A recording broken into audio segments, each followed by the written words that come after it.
Well, today marks 5 years since the murder of OSU student Reagan Tokes. And just hours ago, Ohio House lawmakers approved a bill named in her honor. Now, it's aimed at fixing flaws in the criminal justice system. 10 Investigates reporting first exposed those flaws. And Chief Investigative Reporter Bennett Haberly joins us now live from the State House with the significance of today's vote. Bennett?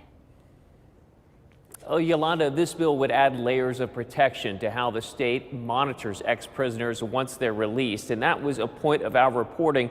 One of the systematic failures that our reporting uncovered. We found repeated examples of where the state historically had a hard time monitoring violent offenders under their watch. And it was a key component in the tragic death of Reagan Tokes. If you recall, Tokes was just 3 months shy from graduating from Ohio State when she was raped, kidnapped, and murdered.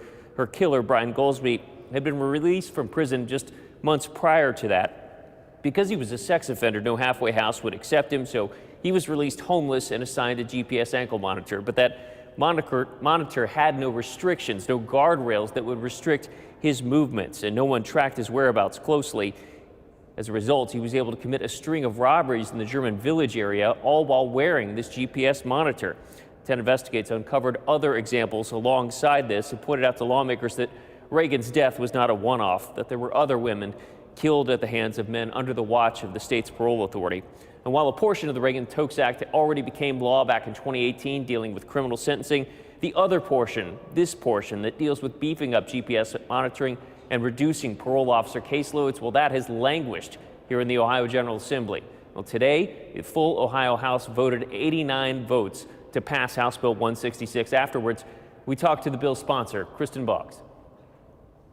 And certainly we know that the system isn't perfect, but the system broke down. The system utterly failed in this situation. And we know that the underpinnings of why the system failed for Reagan still exists to continue to fail other people unless we make a legislative change. And that's what.